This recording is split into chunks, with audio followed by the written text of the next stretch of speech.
Welcome to the How of Business with your host, Henry Lopez, the podcast that helps you start, run, and grow your small business. And now, here is your host.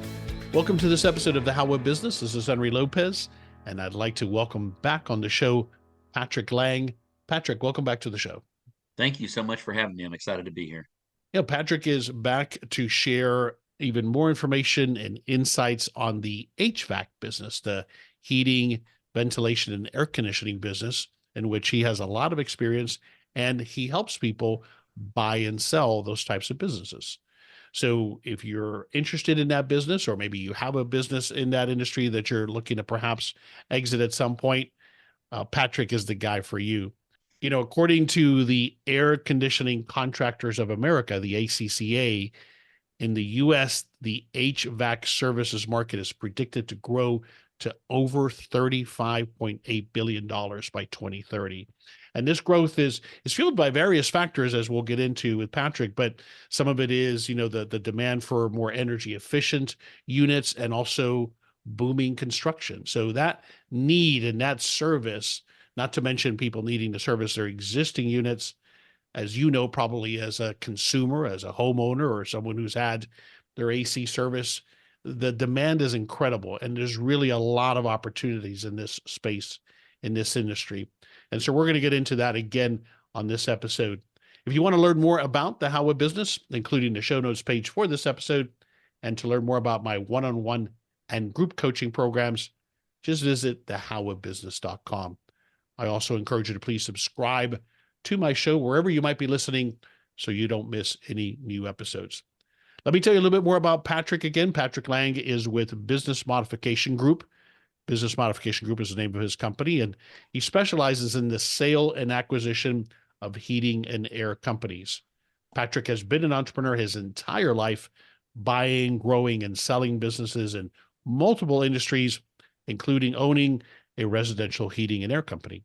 Patrick is considered an expert in the field of business brokerage, having earned multiple awards for transactions and dollar volumes of businesses sold. Patrick decided several years ago to focus exclusively on heating and air companies after seeing a need for someone with very specific knowledge of the industry, as well as the ability to market these businesses in an effective manner to help his clients achieve predictable results. So since he made that transition, he has sold more heating and air companies than any other broker. This is what he specializes in. In addition to facilitating the sale and purchases of heating and air companies, Patrick also provides valuations for these businesses. So what is a potential HVAC business worth for someone buying it, for someone trying to sell theirs, and who are interested in learning that current value in the business, of their businesses rather, in the market, as well as strategies to increase the potential selling price. Patrick lives in Florida, in Horseshoe Beach, Florida.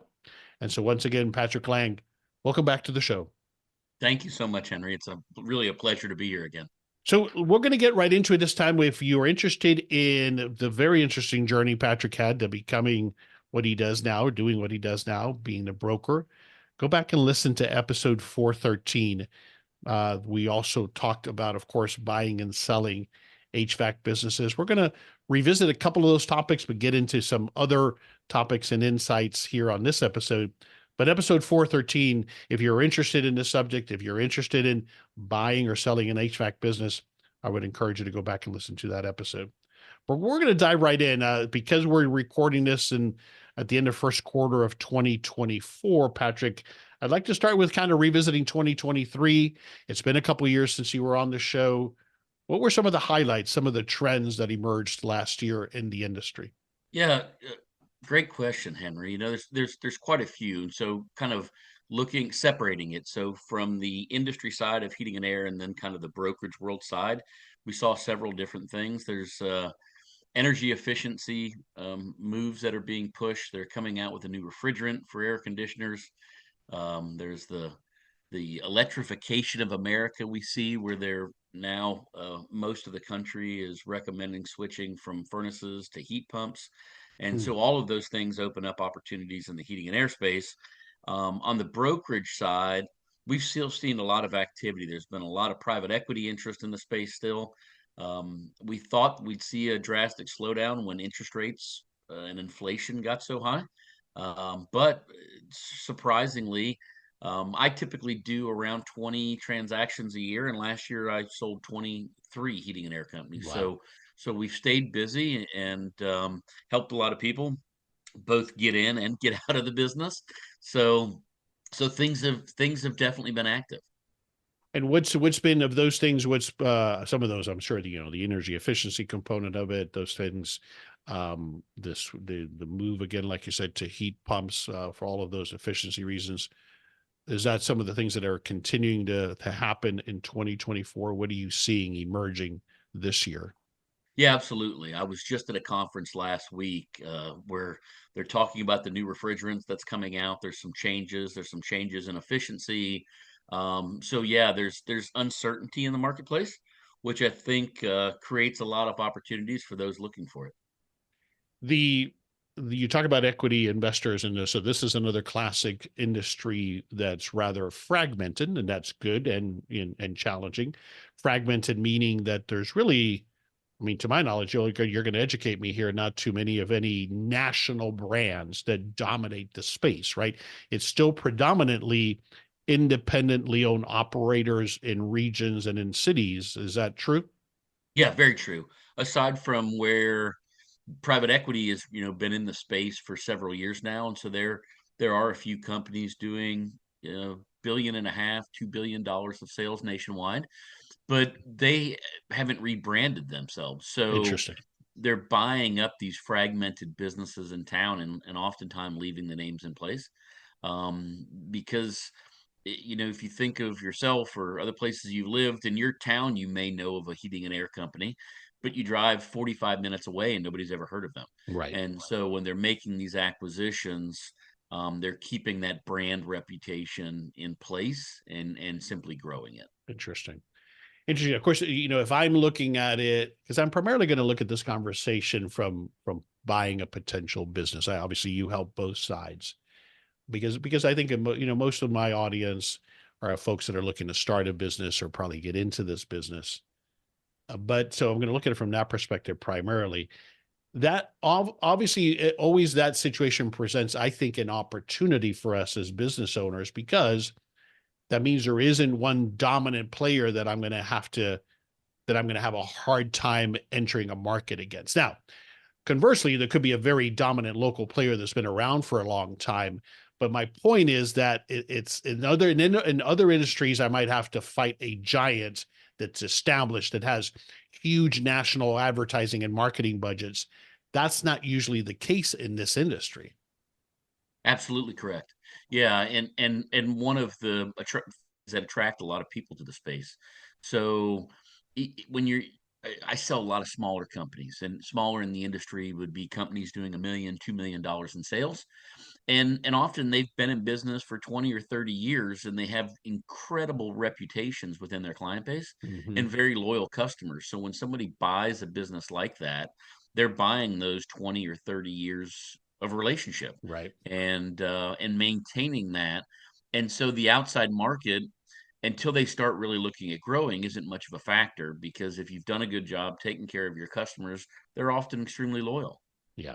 Yeah. That's we're going to dive into a moment here into more of the advantages, but I see that. I mean, anything in the home services space in particular, but here, this is the type of service where if you will take care of the customer, that's the key, right? I mean, you have to be technically competent, and we'll get into also, the licensing requirements. All those things are a given. But at the end of the day, I think what the homeowner wants, what I want as a homeowner, and we just last year had to replace our AC system at our home, is somebody who I can trust, who's going to show up, who's going to do a good job, who I feel is not going to, rip me off. All of those things are what I'm looking for, and I'm willing to pay for that as a homeowner. Yeah, absolutely. And most people don't know anything about their air conditioner. No. So No. you're inviting somebody into your home, which is a big step. And oftentimes from a replacement standpoint, it can be expensive. It And is. so going with somebody you trust is extremely important. And that's where buying up an existing business that's done a good job taking care of those people, you're buying that trust often. Yeah. Yeah, that's got to be That's got to be at the top of the list if I'm looking at a business to buy in this space, is that reputation, those loyal customers. That would be the number one thing I look at when like I said, we had to replace where we live right on the coast. And so ACs get a beating because of the salt air. So it was at 15 years, our AC was, and so it had to be replaced. And of course, it wasn't just replacing the outside component, the inside component had to match and all of that had to go. So it was an expensive replacement. But the way that we went about it was by asking, there's a Facebook group here that's local to our community, asking people, who do you know that's reputable? And that's how my wife primarily, because she usually handles those things, went about deciding who we were going to go with. And that's quite often, studies have shown that typically it's the woman of the house that is making those decisions. And you'll see a lot of companies now in the heating and air space that their branding typically was very technical, and now it's more trusting and warm and fuzzy. And you'll see different logos and animals, and they're appealing to a different segment of the market. Yeah, yeah. In fact, that brings to mind, I had a client reach out to a listener, female, reach out and says, this is a male dominated industry, but I really want to get into it. Should they tell me I shouldn't because then, I don't have that experience? It's like, no, no, no. I think it'll be a huge advantage to you to be a female owned HVAC business to the point that we're discussing. Yeah, absolutely. And I'm a member. There's an organization called Women in HVAC that is obviously primarily run by women in heating and air. Hmm. And I obviously I think there's opportunity to improve what historically has been a male-dominated industry. But I think they're making great strides. I Yeah. think they really are doing a great job, and that and for every reason should continue. Yep. Agreed. Agreed. Okay. I'm curious, just educationally, from a layman's person, the new refrigerant, explain that to me in non-technical terms. What is this and why? Yeah, so refrigerant is similar to the oil inside of a car, and refrigerant is what heats and cools the home. So without getting extremely complex, it expands and contracts and heats and cool the house. For years, we had what was called R22.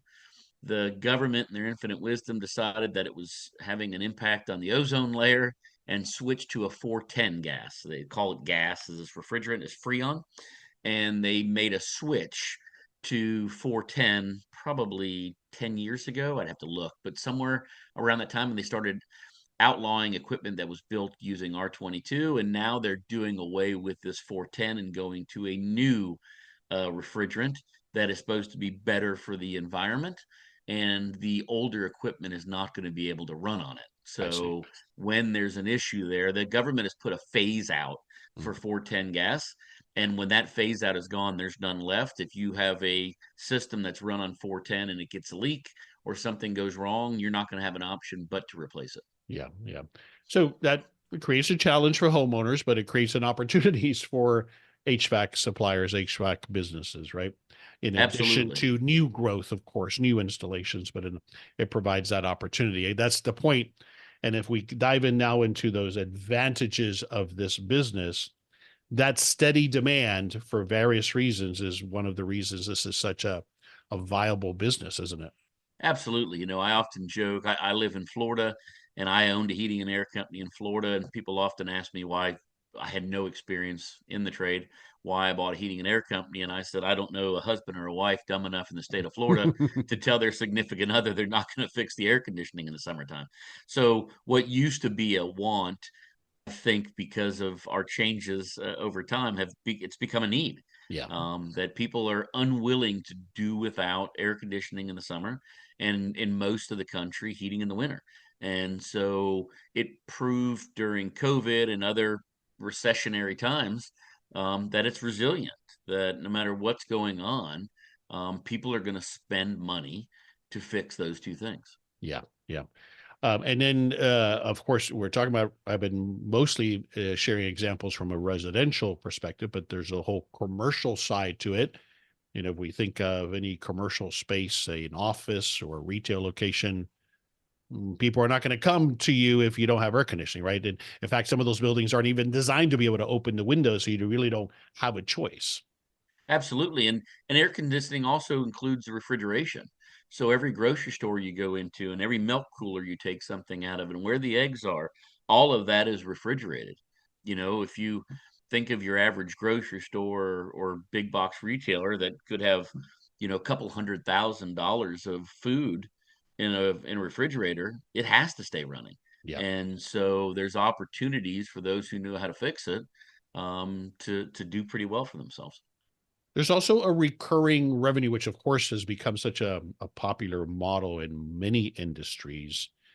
Is the recurring revenue, I can see it, and I've been part of it as a business owner in the commercial side. So when I've had businesses where I've had commercial HVAC systems and they need regular maintenance, I've had recurring service contracts there. Is that emerging on the residential side as well, or what's going on there with that type of recurring revenue? Absolutely. It has been for years. So typically, most companies will offer a preventative maintenance agreement, is what they're called, where it's typically 2 visits a year. So they'd come out in the spring and go through your air conditioner and make sure everything's ready to go for season, and then come back again in the fall and make sure your heater or your furnace is ready to go, so that 4th of July weekend, a minor part doesn't burn out that could have been replaced 2 months ago on a visit like that.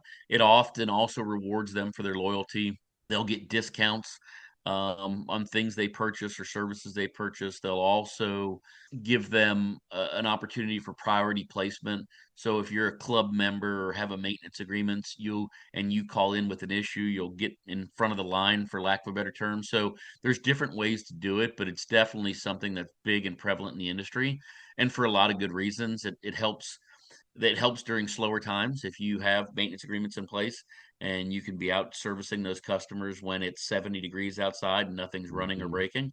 It helps you from a business owner standpoint, but it also helps educate the customer. So, you think of most of the time when things break, it's often during extreme weather conditions. So it's Yeah. extremely hot, extremely cold, and yours is breaking, and so is everybody else's. So that technician gets to your house, fixes it, and goes on to the next one, and doesn't spend a lot of time educating or talking about options or working with you. And by having a maintenance program in place, they're able to spend time going through your system and saying, is every room the same temperature? Are you having airflow issues anywhere? Any noises? Anything, they're able to look for other things. Allergies. Does it better filtration make sense? So it helps the customer become more educated, and it helps the business with upsell opportunities. And at the end of the day, the customer's paying for their own loyalty. If I'm paying you as the business owner, let's say $200 a year to come to my house twice a year, well, if my system breaks, I'm calling the guy or girl that I'm paying $200 a year to be watching out for it. Right. Right. So they're paying for their own loyalty on some level, but it certainly deepens the relationship with the client.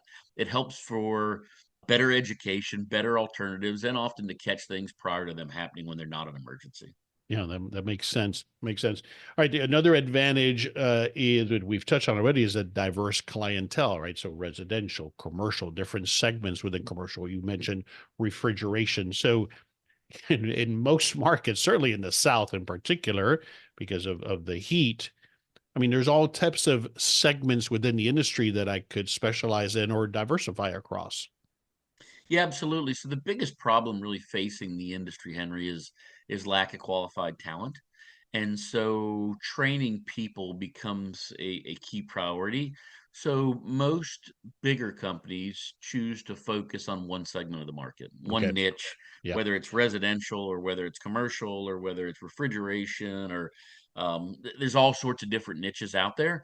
Having employees that are extremely cross change is a challenge in today's market. And Mm, the reality is, most industries are struggling to get, qualified talent. So heating and air is no different.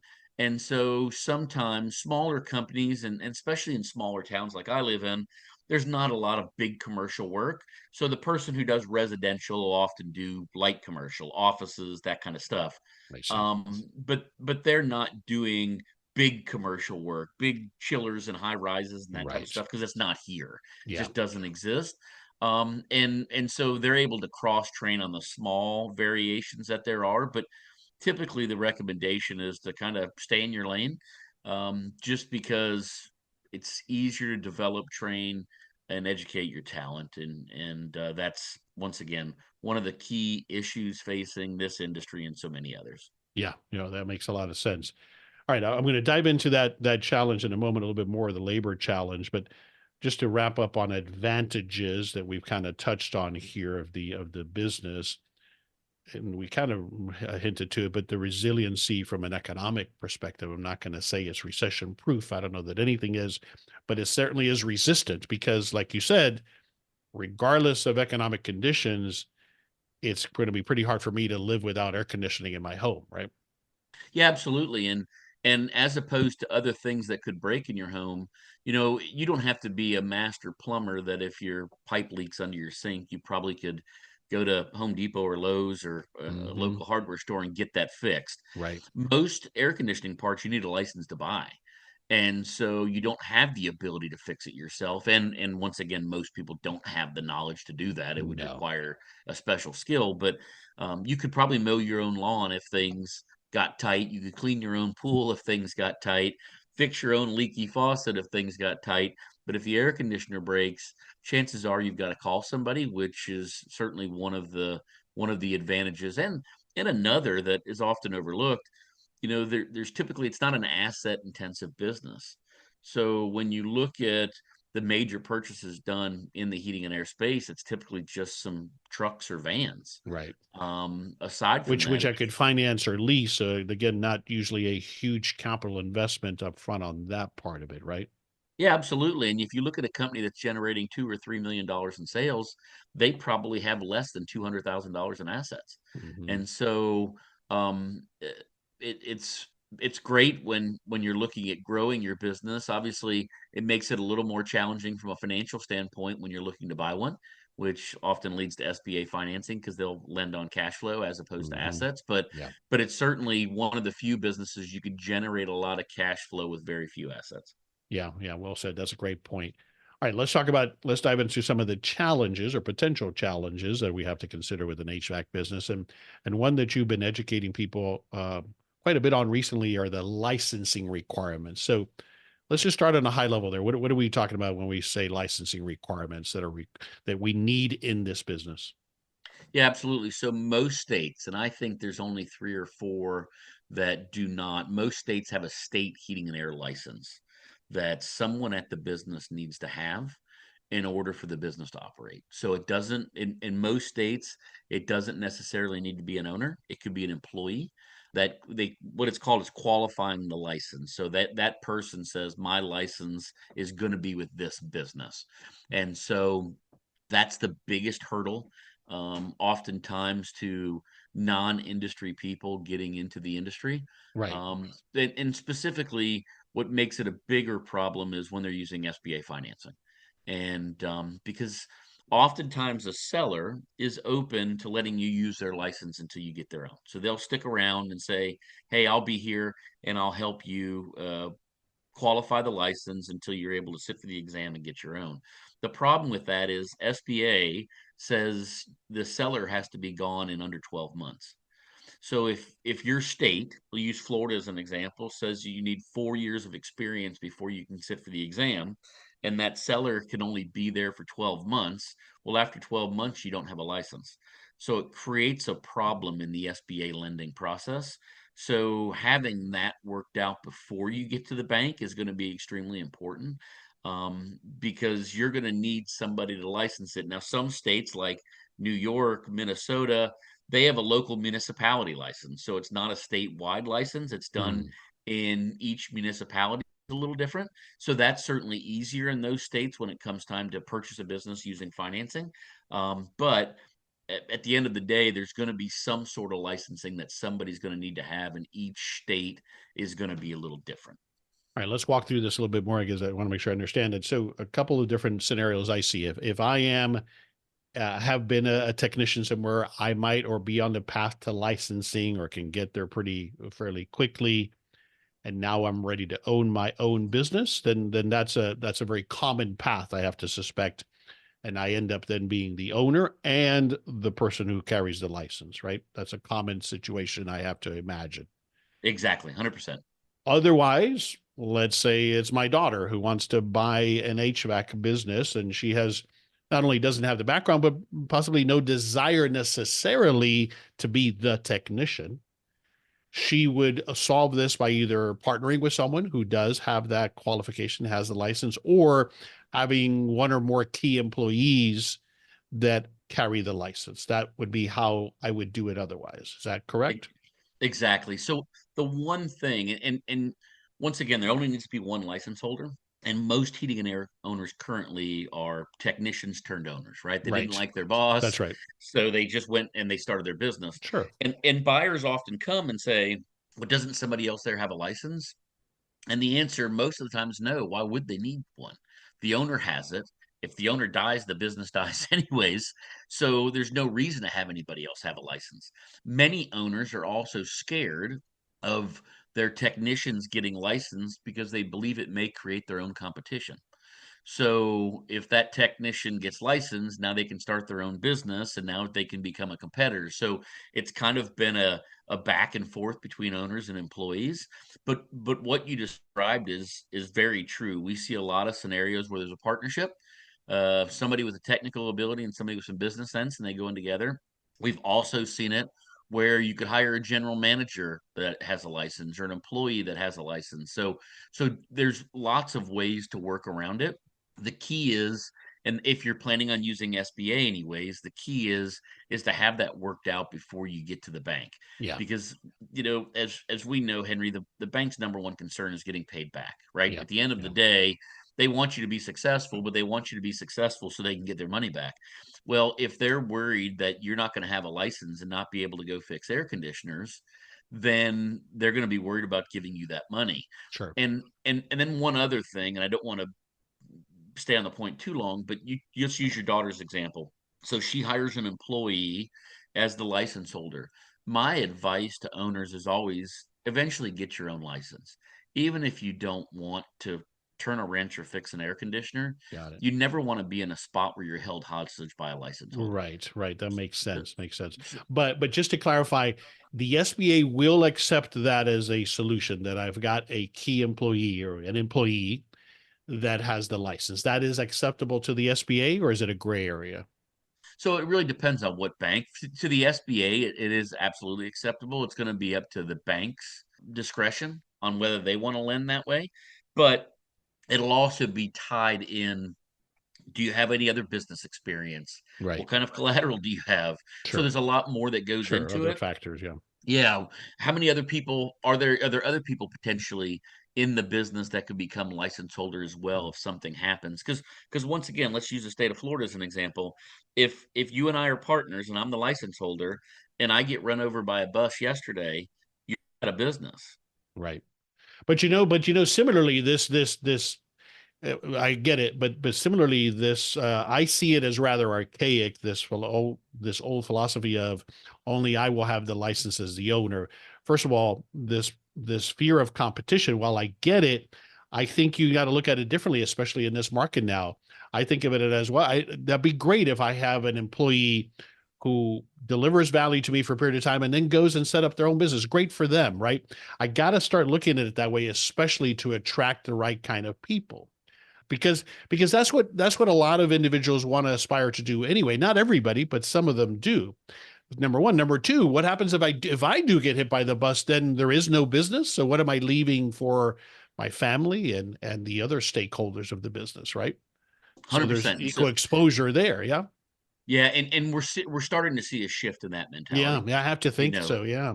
it that is happening, but it's slow, Slow. Yeah. and it's not typically happening with the heating and air guy who's been in business 30 Of course years not. Of and course is not. looking to get out. So Yeah. it's the 30-year-old who's starting the business and looking to grow something and looking to take care of people. It's a certainly a different mentality when it comes to employees today than it was 30 years ago. And Absolutely. and I would agree that that view is short-sighted, but that's the reality of Oh what's yeah. taking place Yeah. up No, to I this get it. point. I get it. I understand it. The other thing that appeals to me about the whole concept of somebody coming into it without being the technician. This is classically what Michael Gerber writes about in his book, The E-Myth. The E-Myth is the most recommended book ever on this podcast. And he talks just about that, working on the business, not in the business. When you're a technician, you easily get sucked to being, well, I'm the only one that can go do that service call. Oh, I have to be in the field. And while that's fine, it doesn't give you what we have highlighted is really the more important part of this business, beyond being technically competent, obviously, is the customer service side of it, right? And building the business. When we get bogged down being the technician, it's hard for us to do those other things that grow their business. What are your thoughts on that? I absolutely agree. And I was at a heating and air convention last week, and I spoke on that exact topic. Typically, the biggest barrier to growth I see is the owner not getting out of their own way. They believe that they're the best technician or they're the best salesman or the best CSR or the best whatever. If you're the best, and every Google review has your name on it, then you don't have a business. Often you have a job. That's right. And so where I see people who achieve incredible levels of success are often ones that can't fix an air conditioner. And even that was the case with me when I bought a heating and air company. If you called me today and your air conditioner was broke, and when I left your house, it's still going to be broke. I can't fix it, and so it made me focus on delivering a good experience to the customer. Is our pricing properly? How do our uniforms look? What does our marketing say? What kind of training are we getting for our employees? So all these other things, I and others had to focus on ways to add value to the business and help the business grow because I couldn't be turning wrenches. And I think for me, that's the first business that I've owned that I couldn't be necessarily the technician, we'll call it. And I see people achieving great levels of success with that now. And once again, if you show me a company, a heating and air company that's at $1 million or less in sales, it's because the owner's in the field still turning wrenches. Yeah. And every time, every one I've looked at, I've sold 120 of them. I see them all day, every day, and that's the reality. And there's actually an edition of the E-Myth for the heating and air owner. Oh, that's right. Uh, That's right. There's a yeah, version of Ken it. I forgot about that. Goodrich from Gettle did that book, and it's a great read for applying the E-Myth to the heating and air world. Wonderful. Wonderful. Well said. Thanks for sharing that. This is Henry Lopez, briefly pausing this episode to invite you to schedule a free coaching consultation with me. I welcome the opportunity to chat with you about your business plans and offer the guidance and accountability that we all need to achieve success. As an experienced small business owner myself, I understand the challenges you're experiencing, and often it's about helping you ask the right questions to help you make progress towards achieving your goals. Whether it's getting started with your first business or growing and maybe exiting your existing small business, I can help you get there. To find out more about my business coaching services and to schedule your free coaching consultation, please visit thehowofbusiness.com.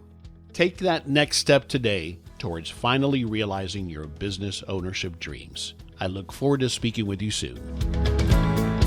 I want to address specifically the labor shortage. Like you said, we've touched on it already. We've actually shared, I think, some ideas on how to address it, including perhaps taking a different mindset of what if I attract somebody with the promise and the commitment that I'm going to help them get to a point where they might start their own business someday, right? Looking at it that way, as opposed to thinking somebody's going to be with me forever. So that's one approach. What else? Is there one or two things or something that you're seeing operators out there doing to address and alleviate this challenge, not only of attracting people, but then of retaining them? What do you see that's working out there? Yeah, a couple different things. The first is the most successful I see are hiring for attitude and training for aptitude. So they're not necessarily looking for a heating and air technician. They're looking for somebody who's friendly, who's nice, who can show up to work on time, who doesn't have all sorts of issues when they come to work every day. And they're teaching them how to fix air conditioners.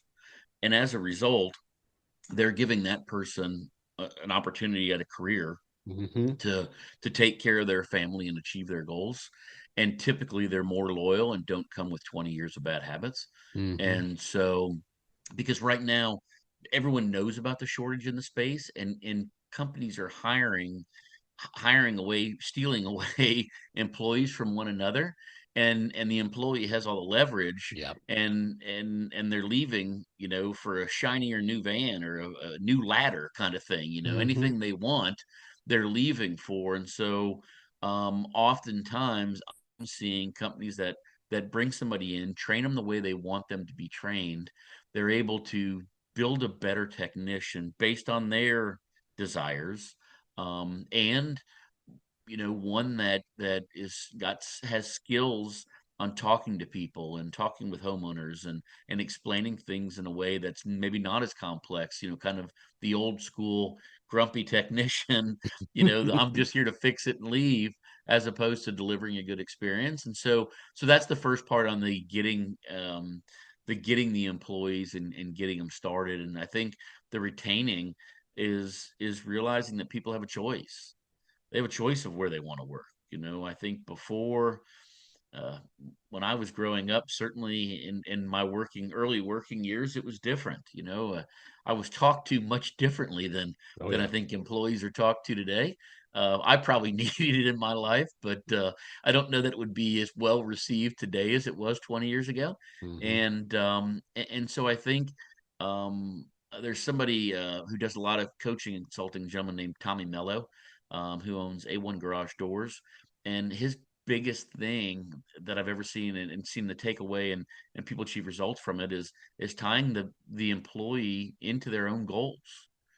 What do they need to do with your business to achieve what they want to achieve? And designing the entire system around, if you do X, you get Y that you're looking for, and building a system around that. And I'm seeing quite a few people implement it, with incredible results. And it's a complete mind shift, right? It was, you need to be happy you have a job, and if you don't like it, we're going to fire you, to come to work and how can we help you achieve your goals. Yeah, I love that. I love that. All great takeaways. And to that point there, that's exactly what we're talking about. Your goal might be that you aspire to start your own business someday. That's great. Let me help you get there. In the interim, we help each other. We deliver value for each other and for our customers, right? And so that's the point I was talking about. So thanks for articulating that. Is that mindset, as opposed to, I'm going to keep this employee as an employee. Well, they might have aspirations that I could help them achieve. So it's a win-win for everybody, right? If I can help them do Absolutely. that. And not to go off too far on a tangent, I've talked about this often on this show, this whole thing about people don't want to work, or they have choices. Thank goodness. What happened is this generation figured out what we couldn't figure out, which was that we were, beholden to a corporation or a company, and then they let us go whenever they wanted to, right? That was the part that didn't get talked about. And so they see that differently now, this newer generation, and I think they're right to do so. We need to match that and understand, like you said, that they have choices. And so it's a different mindset. And then what you said initially about attracting, hiring for attitude, train for aptitude, love that. That is that's such the right approach, I think, in what I'm seeing. Again, we're not trivializing the technical aspects of this job, but you can train people on how to do that. It's hard to train people on having a good attitude and on delivering the right level of service, right? Absolutely. I think, Yeah, yeah, I think learning how to fix an air conditioner is a teachable thing. Sometimes teaching somebody how to be a good person is a harder sale, agreed, right? agreed. I think so. So I think it's finding the good people, and then giving them the educational opportunities, whether it's schooling, training, whatever it may be, and then an environment for them to produce in. Yeah. All right, I'm going to take a left turn here. Why, if I'm looking to become an HVAC business owner at a high level, why should I consider buying an existing business versus building my own from scratch? Great question. A few different reasons, and I've bought and built businesses. So this is not just a broker who sells businesses Right. I telling you have as this. well. So we Yeah, both have been there. We've yeah, seen the benefit of building our own and buying existing businesses, yep. I think the first side is the mathematics. Using SBA financing offer, you're buying a cash flowing business from day one, with the trucks, with the website, with the phone number, with the customers, with the employees, and you could absolutely build that, but it would take time. And this is slingshotting you forward to you're stepping right into a running and profitable business.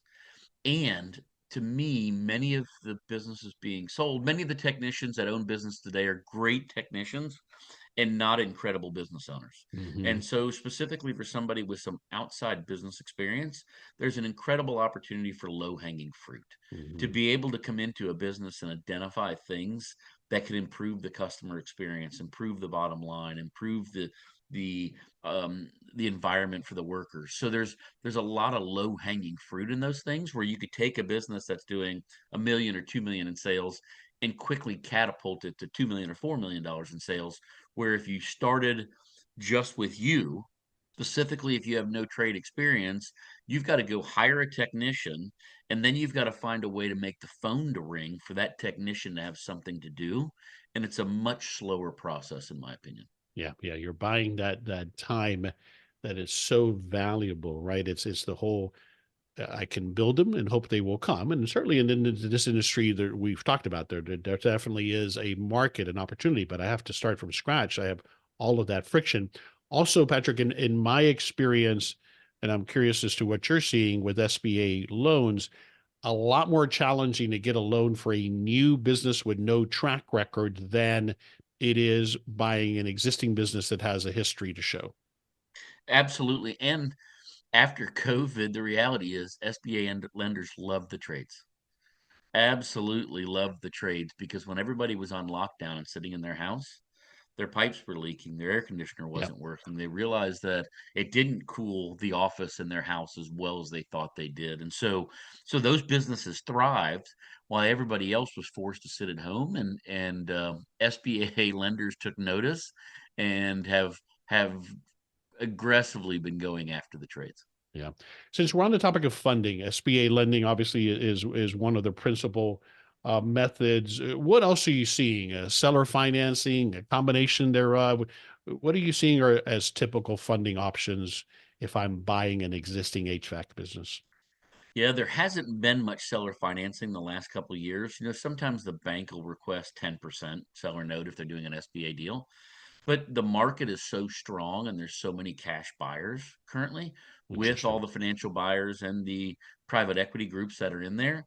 Getting somebody who's willing to finance the transaction has been a challenge because they just haven't had to. They haven't had to. Um, Yeah. and if you put yourself in a seller's shoes, once again, earlier in this, we talked about limited assets. So if you buy a business for $2 million and they have $200,000 of vans, let's just use that as the example, Hmm. and you default, me as the seller, I get a business back that I didn't want. And Hmm. that's why I sold. Yeah. Now I'm potentially a year or two older. If you weren't making the payments, chances are you were not successful and you probably lost my customers and my employees. Because And I so got now I get nothing. some, and I get used vans. Yeah. That's the extent of what I get back, and a business that I didn't want that's not performing. So the risk, because of the low assets, makes it challenging for a seller to consider, especially in a market with so many buyers. Explain, Patrick, at a high level, how you help people. We'll stay on the buy side, but buy or sell. How do you help people buy an HVAC business? Yeah, so the buying, couple different ways. I have some people that come to me and say, "Hey, I'm looking for a deal in Austin, Texas." And we try to find them something there, and I represent them to the transaction. I have others that come to me and say, "Hey, I'm looking at this opportunity in Atlanta, Georgia, and it's a deal that's already there with another broker. And depending on when they came to me and when the broker was notified, potentially I can work with them under a co-broking type scenario." And then I have other people that come to me and say, "Hey, we want to pay you and we want you in our corner. You've done all these deals, you know what you're looking for and what we should be looking at." And so we do it on a kind of a consultancy basis. Hmm. And each of those is unique. I have people that'll send me a deal. They'll send me a deal sheet and say, "Hey, take a look at it." I I'll see. look at it and say, "Hey, it's overpriced in my opinion. Here's the three things I would ask," and I send it back and I never hear from them again. I have Wow. others that we do that and they say, "Hey, but I still want to buy it. Where would it make sense?" And then we work together in putting something together, or I help them in the due diligence process.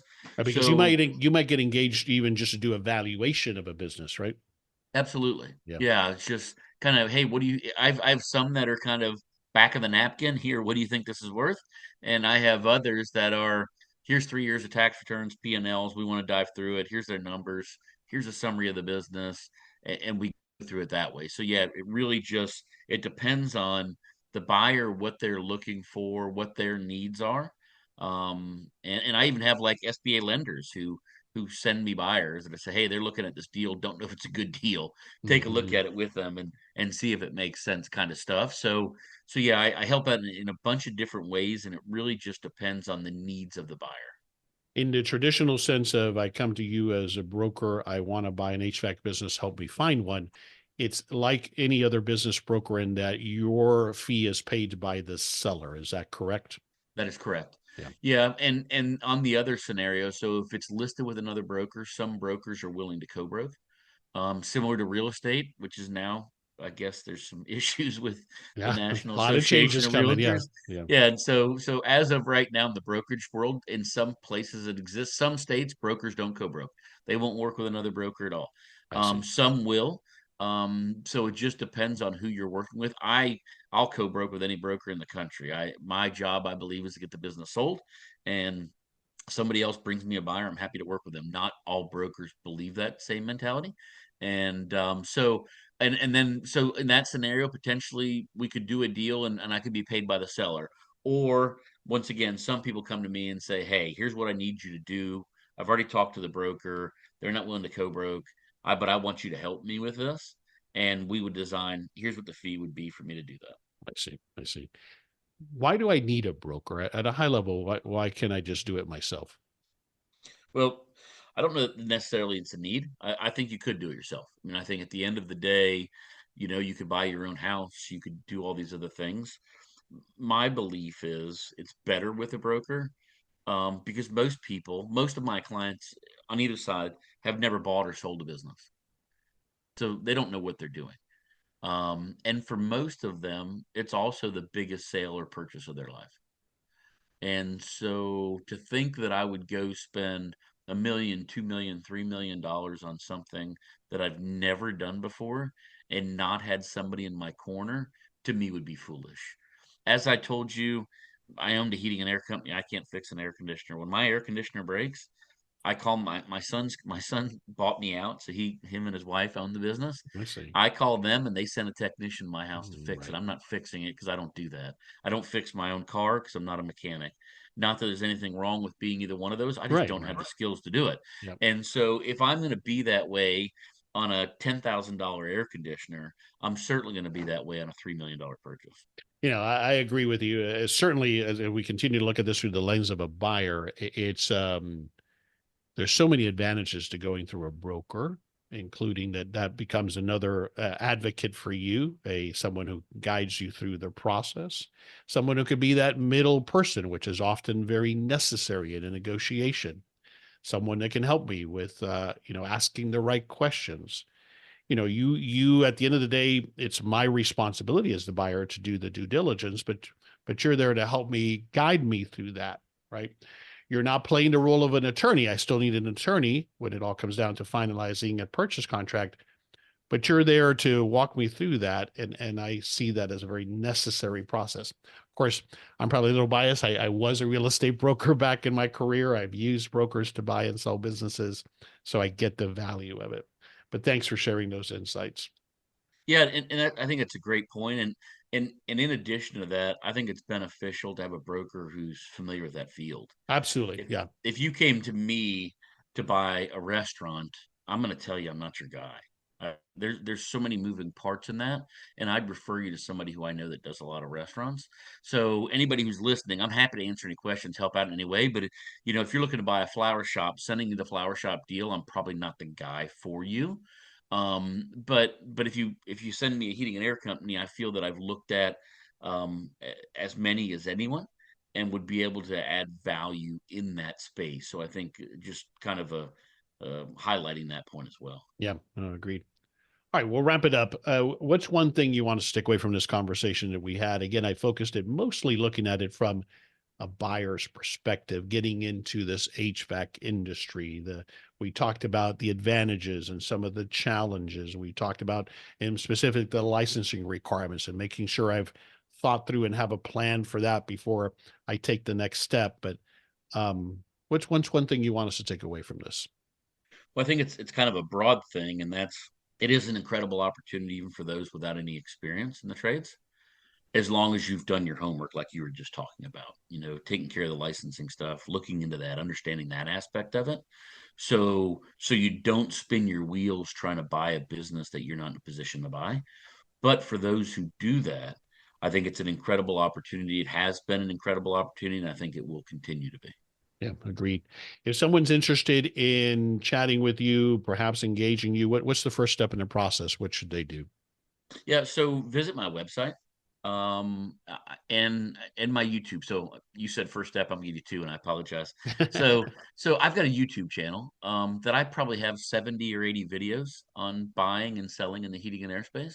And there's a lot of things that don't get thought of, that somebody will call me and ask me a question, and I'll write that down, and that afternoon I'll run outside and do a quick video, thinking, I bet you somebody else has this question. And there's links to that on my website, but visit my website. There's a lot of information, a lot of articles, and all of my contact information. They can reach out to me directly, email. I'm active on LinkedIn, Facebook. Those links are on my website as well. Don't hesitate to reach out. I'm happy to answer any questions that I can. All right. So initially, depending on where I'm at, continue to educate myself. The YouTube channel is a great place to start. And how do I find you on YouTube? What do I search for? Yeah, just Patrick Lange, Business Modification Group. Got it. And Lange is spelled Lange. So, and I'll have a link to it on the show notes page for this episode at thehowofbusiness.com, as always. So if you're not where you can write this down or you don't remember, just go to the How of Business, search for Patrick or search for HVAC, and you'll find this episode as well as the previous episode that Patrick was on. So I'll have all of that there. And then I can call and schedule a consultation with you to discuss this further to see if you might be able to help me. Is that the next step after that? Absolutely. Or directly on my website, you can schedule a time. There's a link on my calendar where you could schedule time with me directly to answer any questions. Either way, call the office, which the number's on there, or call or book a time on my calendar. I'm happy for either one. Perfect. Patrick, another great conversation. We could keep going and going, and I realize we're almost at an hour here chatting, which is fantastic. Thanks for sharing all these insights, for being transparent on all of this, and for answering all of my questions, and for coming back on the show. Thank you so much. I had a fantastic time. So thank you so much for having me on, and hopefully your listeners will get some value out of everything we covered today. Absolutely. This is Henry Lopez, and thank you for joining us on this episode of The How of Business.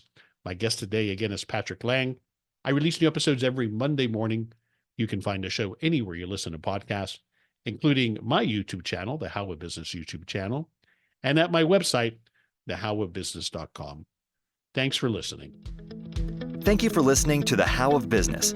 For more information about our coaching programs, online courses, show notes pages, links, and other resources, please visit thehowofbusiness.com.